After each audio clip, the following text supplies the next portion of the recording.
it's Tanya from Royal City Nursery, and today we are talking shade trees. But we're not just talking shade trees, we're also talking fruit trees. Because at this point, it is super important to get our landscapes, get our edible part of our landscape worked into our landscape. To me, fruit trees and vegetable patches don't belong in the back corner, they don't belong in the back 40, they belong up front where you can actually see them, where you can actively maintain them, and better yet, where you can actually just sit on the patio, you got a book, you got a glass of wine, and the berry bush or the fruit tree is right there. So really, you can't get a whole lot more local than 4 feet away from your patio chair. But aside from berry bushes, we'll talk about that later. Today, again, we're going to talk shade trees and fruit trees. When we think about fruit trees, there's all kinds of different categories. So in terms of our indoor fruit trees, in the Guelph area, that includes things like the fig that's up behind me. So this is an edible fig. Yes, it does fruit, and it's really super, super tasty. Indoor fruit trees also include citrus, so that is the grapefruit, oranges, tangerines, limes, and lemons. Also includes guava and olives. Yes, we do carry all of those, usually January, February, and then there's another shipment that arrives in September. When we think about our outdoor fruit trees, there's a few things you want to keep in mind just for basic maintenance. And well, location is going to be the first thing. So things like apples, pears, plums, and cherries. A lot of people call them cherry blossoms, but cherry trees love, love, love full sun. So the more sun, the better. And if they're going to get more sun, that also means you're going to get bigger, sweeter fruit, because now we've got the sun affecting the skin of the fruit itself.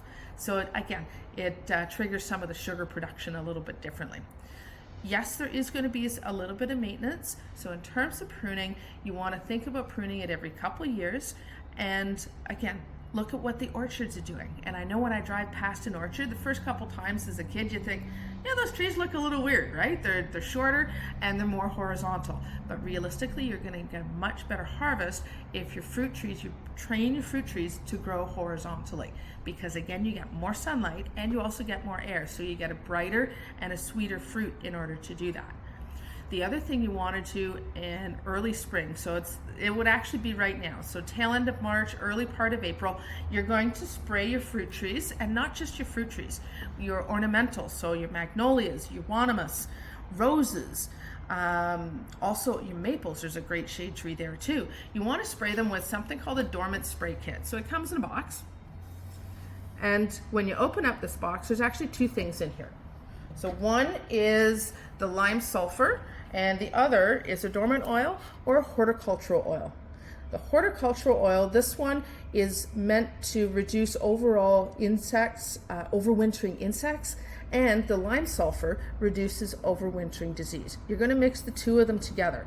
So 2 parts of the big one, so 2 parts of lime sulfur, 1 part of the horticultural oil, mix that in water, and you're going to spray it on the tree. You need to do this before the buds actually crack open. So again, late March, early April is perfect time to do that. And what you're doing with that is you're dealing with any overwintering eggs or overwintering disease that's nestled right in those little nooks and crannies of the bark. So that's going to be your early spring. Again, when we're talking about siting your fruit trees, for me, I want to make sure that you're actually putting the fruit trees where you're actually going to eat the fruit. And again, vegetables, fruit trees don't belong in the back corner. They belong up front and personal, because really there's nothing more local when you're sitting on the patio with a nice glass of wine and a book.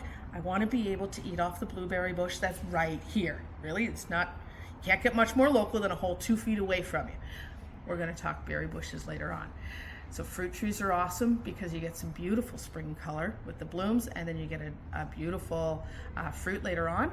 But if we're looking at larger trees, so shade trees, things like maples, oaks, lindens, honey locust, ginkgo, some of the beautiful native out there. There's some gorgeous native oaks. There is some gorgeous native maples. There's a ton of native options. Shade trees are super, super important, and a lot of us actually kind of forget that. One of the big things shade trees can actually do is lower our utility bills. So when you're thinking about siting your trees, site them and your fruit trees on the south or southwest side of the house, because in the wintertime there's no leaves on them, so that's going to let more of the sun into the windows, which means you have a warmer house in the wintertime, but in the summer you actually have a cooler house because now all the leaves have popped up, and that gives you shade into the south side windows.